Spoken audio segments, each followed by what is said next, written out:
some basics here, and I imagine there's some people in the audience who don't really have a good grip of what the backpropagation algorithm is. So I'm actually going to explain that very briefly, so you know what we're talking about. And then I'm going to show a few examples of what it can do. And these are all things that are now a little bit out of date. So if you want a computer to do something, the old way to do it is to write a program. That is, you figure out how you do it yourself, and in exquisite detail, you tell the computer exactly what to do.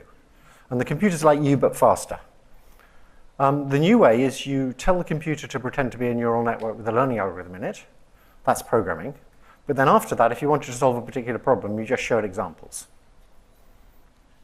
So suppose you want to solve the problem of, I give you all the pixels in the image. That's 3 numbers per pixel for the color. There's, like, let's say 1 million of them. And you have to turn those 3 million numbers into a string of words that says what's in the image. That's a tricky program to write. People tried in AI for 50 years and didn't even come close. But now a neural net can just do it, and I'll show you how it does that.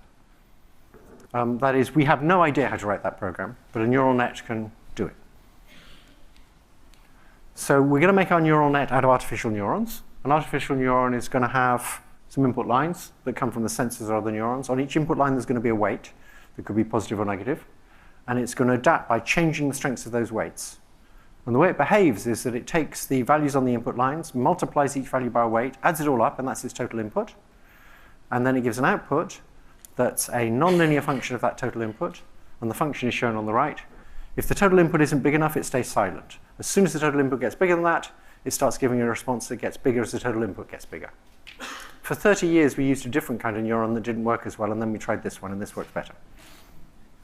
That gives you some idea about the state of the art in the field. There's very simple changes that just make things work much better that people haven't explored.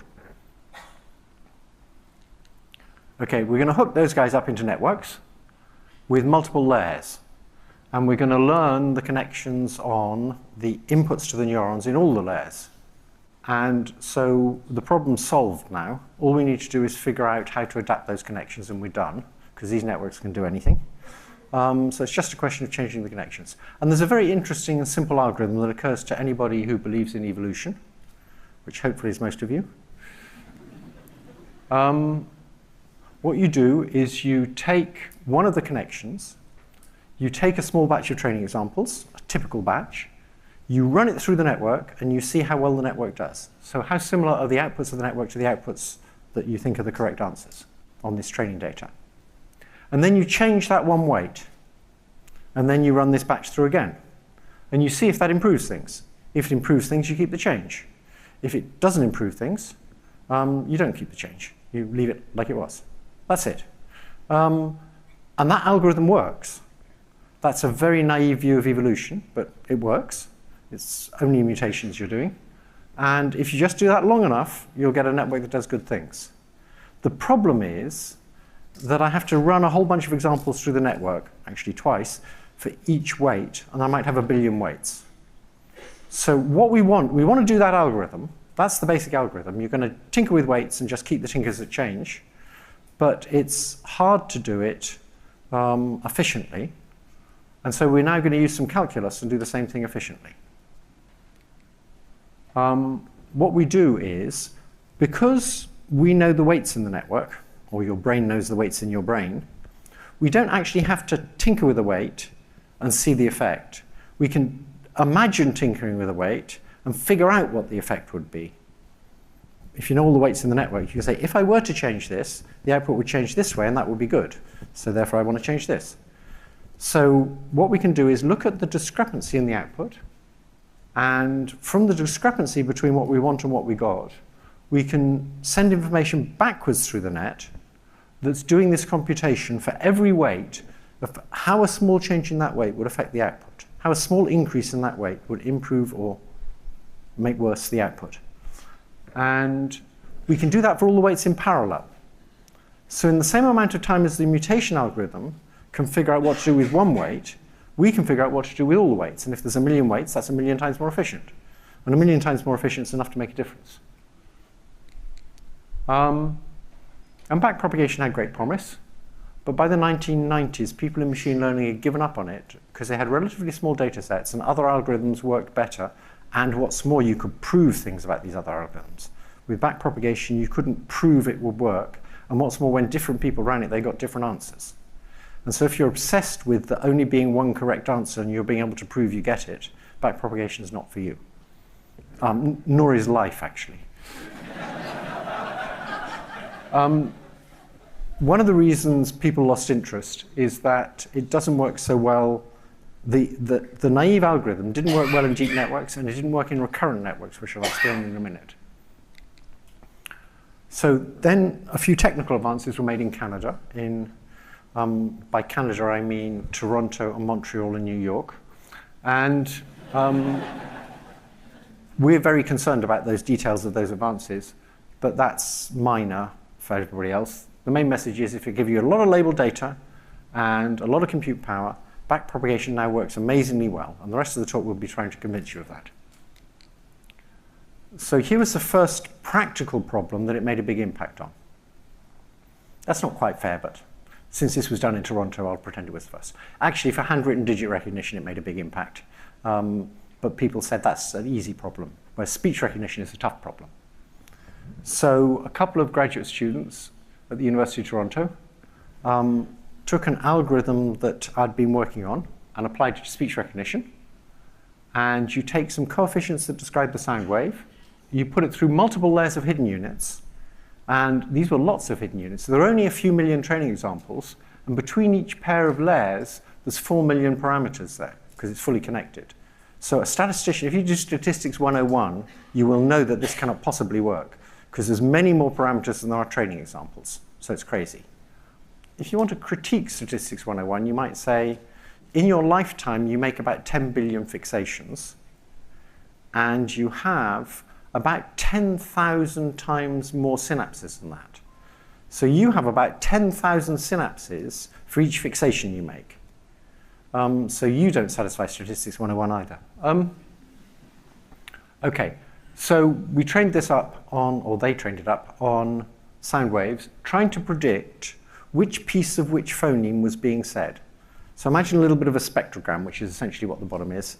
And you're looking at this piece of the spectrogram and saying, in the middle of the spectrogram, which piece of which phoneme is this guy trying to say?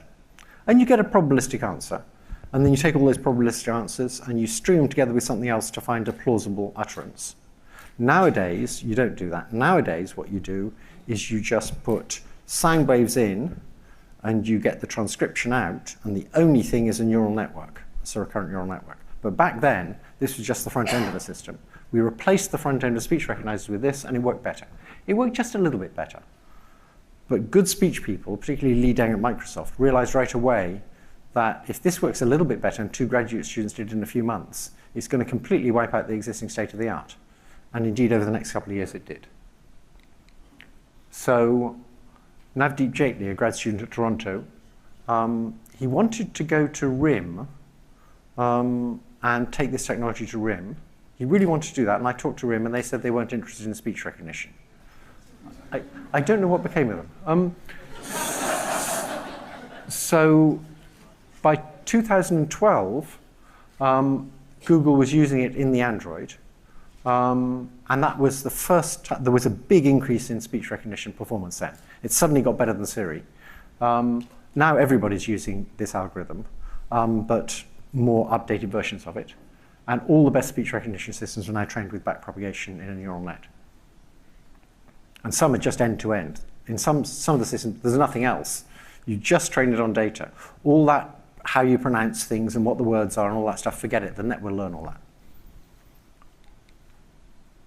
Then in 2012, 2 more graduate students of mine. So the trick to all this is you have to always get graduate students who are smarter than you. There's no point having a graduate student dumber than you, because you could have done that. So 2 other graduate students, Ilya Sutskova, who recently got given $1 billion by OpenAI to run a lab, which is slightly depressing because that's a lot more than I ever got. And Alex Krzyzewski, they took the ImageNet competition where there were 1 million images and 1,000 of each class, and you had to recognize the objects in that class. And it was a public competition with a secret test set, so you couldn't cheat. And the person who ran our system on the test set told me, I met him at a conference, he told me he didn't believe the results. So we went back and ran it again, and he still didn't believe the results. And he had to run it 3 times before he believed the performance results, because they were so much better than anybody else's. So here's the results. In 2012, all of the conventional computer vision systems that didn't use neural nets had plateaued at about 25% error rate. And our system almost halved that. And as with speech recognition, as soon as people switched, then you got thousands of smart graduate students and thousands of experienced developers and so on, making this work really well. And by 2015, we'd reached, on that data set, people had reached human levels. One hero called Andrew Karpathy actually did the task himself, which took a lot of time, and got 5% error. And now they're down below 3% error. And so it's 1/10 of the error rate of the computer vision systems now, of the previous computer vision systems. So this made a big impact. Partly because speech had worked already, but people thought that was a niche. And speech worked first because they were the guys who had big labeled data sets. When this worked, people got all excited. And it was very good for IP lawyers. OK. So these are examples of the kinds of images. And notice they're not images that have one nicely centered object in canonical viewpoint. Most of the cheat is missing. And the red bar is what the system thought was its best bet. It gets told it's right if in the top 5 bets it gets the right answer, because it's not always clear what the right answer is. But you'll notice the bullet train, it gets right, even though it's only a small fraction of the image. The hand glass, it gets wrong. It thinks it's scissors. If you look at the other things it thinks it might be a stethoscope or a frying pan. And you can see why it thinks that, and you can see that it needs glasses. But the point is, it's got the visual appearance of something. If you look at its wrong answers, they tell you more than looking at the right answers. Now I'm going to go on to recurrent nets. So these feed-forward nets were very good at recognizing a phoneme in speech and recognizing an object in an image. But for dealing with sequences, you want a recurrent net. And the kinds of recurrent nets people use now are based on work by Hochreiter and Schmidhuber in 1997 that I'm not going to explain. And I'm going to simplify them. I'm going to pretend to you these recurrent nets are simpler than they are, because you really don't want to.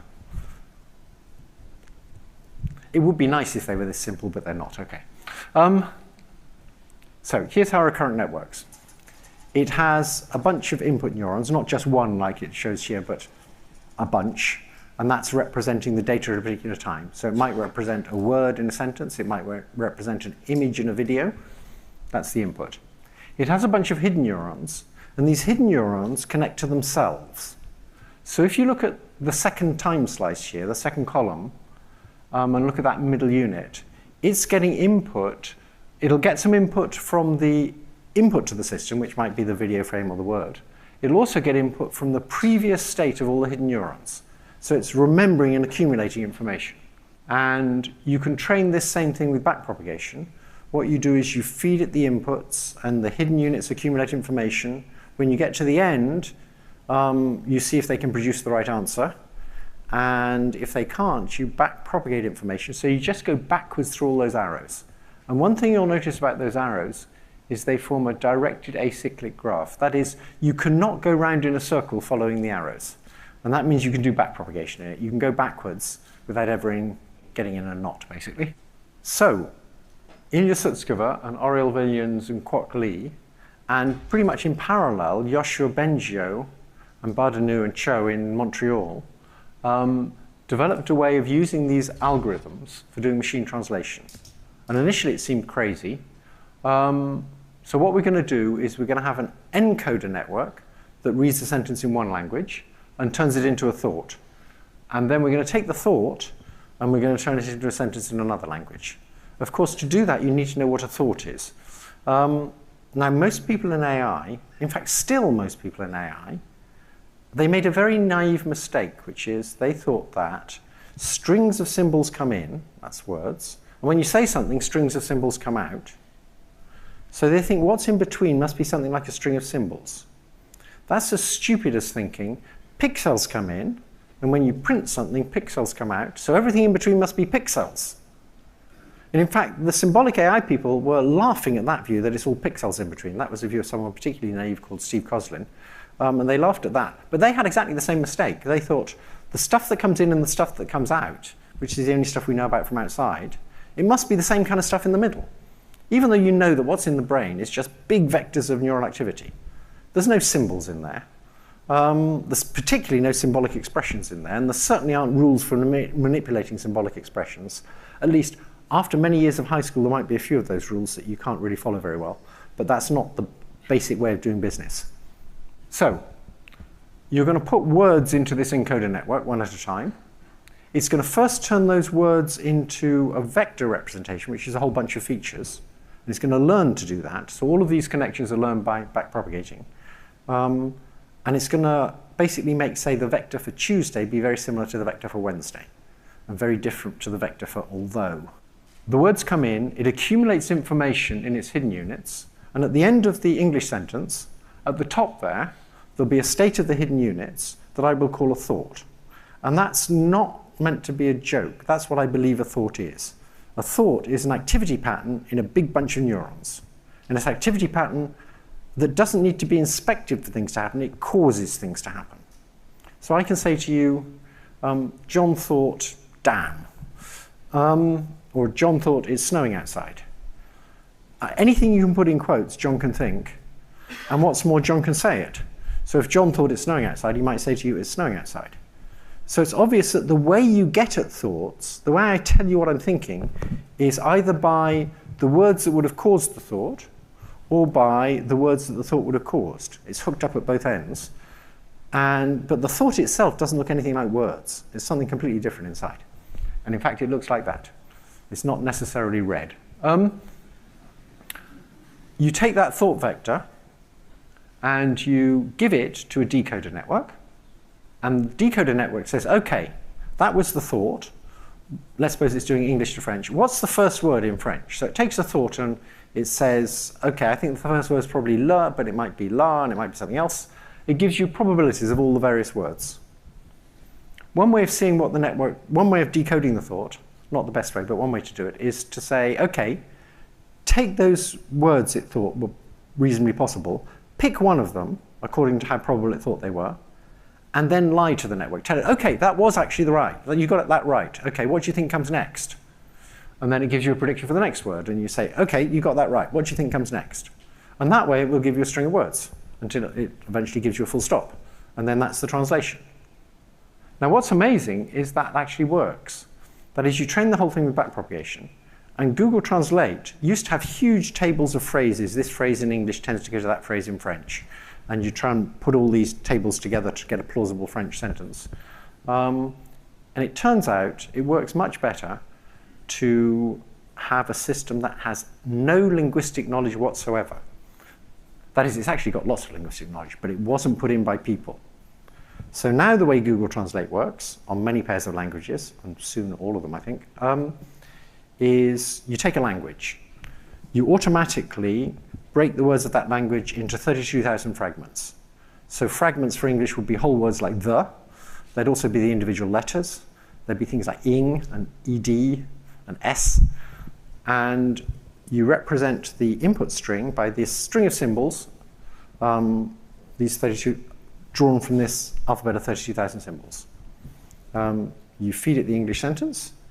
You have a big database of translations.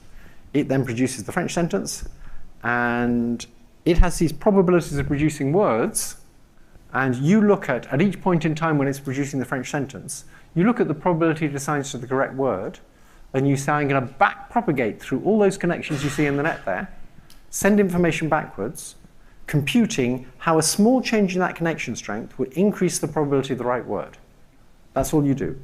And so you start with random weights, and then you send all this information back to change the strengths very slightly so as to increase the probability of the correct word. And you do that for a lot of things. And hey presto, it's the best machine translation system there is, pretty much. One big improvement that was made by researchers in Montreal is attention. So the system I described to you turns English into a thought and then turns the thought into French. Of course, that's not what a real translator does. I mean, he could do that, but he'll do better if, as he's producing the French, he looks back at the English. And so they made their networks look back not at the input words in the English, but at the hidden states when it was getting English words. And they made it learn where to look. So that's pretty fancy.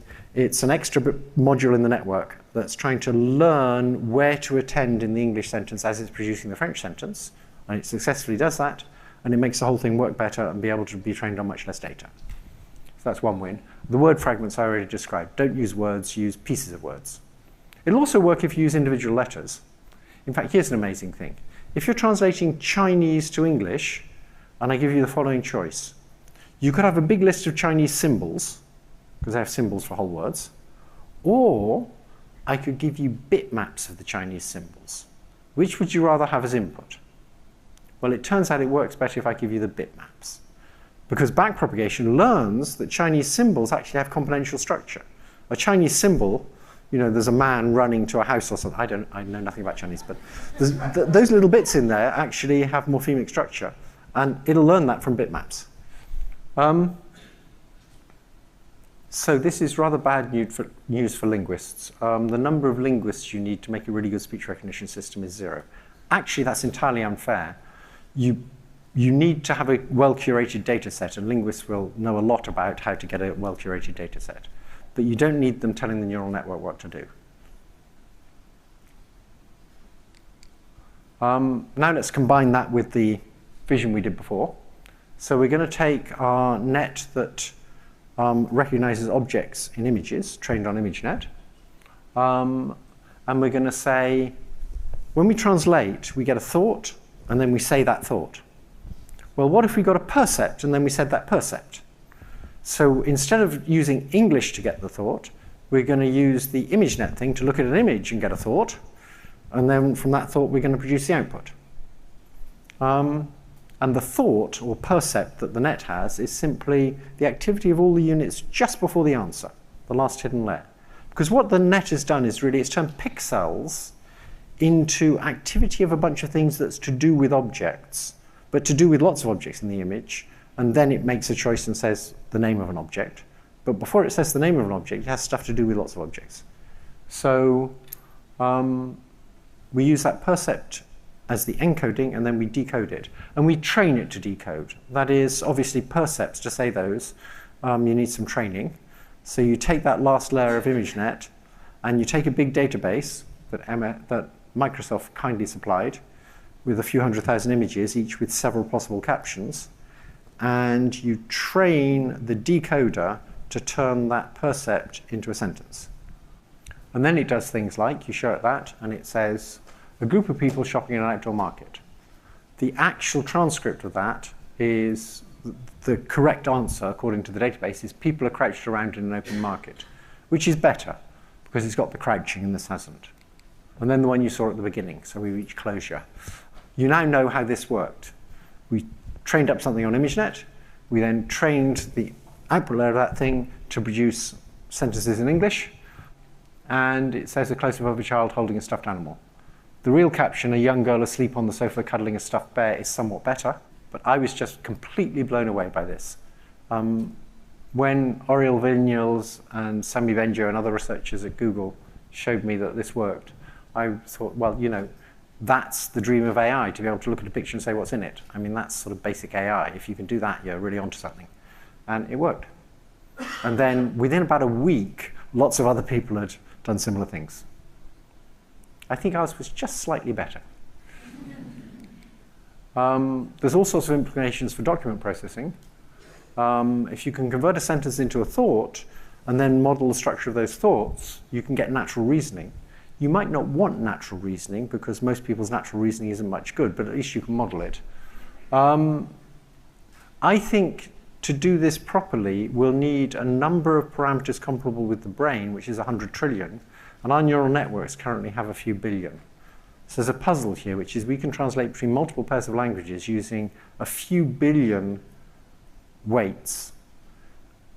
That's less than 1 voxel of a brain scan. So either the brain is amazingly much better than what we can do, or it's using a different algorithm, or it's using backpropagation but inefficiently, and I don't know which. In medical images, very soon we'll be better than radiologists. So already for skin cancers, there's a system that's comparable with radiologists, with dermatologists. And actually, as soon as it's trained on more images, it'll be significantly better. That was trained on of the order of 100,000 images. Train it on 10 million and it'll be better. One thing to bear in mind here that doctors often worry about is where do you get the correct answers? Well, here's something interesting. You train a neural network on labels produced by doctors, and the neural network can end up much better than the doctors. That is, the doctors all disagree, only have 70% agreement. The neural network actually gets what's going on, and it can be much better than the labels you use to train it. That seems paradoxical, but it's not. So we don't actually need the ground truth. We just need enough, something related enough to the ground truth so the neural network can figure out what's going on, which the doctor couldn't, and then we can do better. I want to finish with one story about the same student, George Dahl, as was involved in the speech recognition in 2009.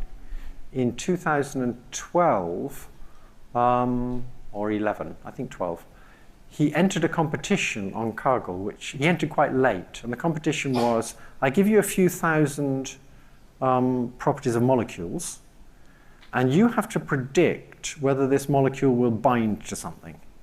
The drug companies would like to know this, and they'd like to do it without synthesizing the molecule. So they'd like to predict which ones are good candidates for binding to something. George basically threw our standard neural network at it. Multiple layers of rectified linear units, far more parameters than there were training cases. Here he was using probably 1 million parameters with 15,000 training cases. And it worked. He combined it with other methods, but he didn't need to. It actually would have won the competition without being combined with other methods. And there was a prize. There was a $20,000 prize. And so George said, OK, give me the prize. And Merck said, well, it's part of the competition that you have to tell us what QSAR you used. And George said, what's QSAR? This is slightly embarrassing because there's a field called QSAR. QSAR is quantitative structure activity relationships. That is, how does a structure give rise to the activity? It's been going for like 20 years. It has a journal, it has an annual conference, it has a whole bunch of people who that's what they do. And George wiped them out without even knowing the name of the field. OK, that's it.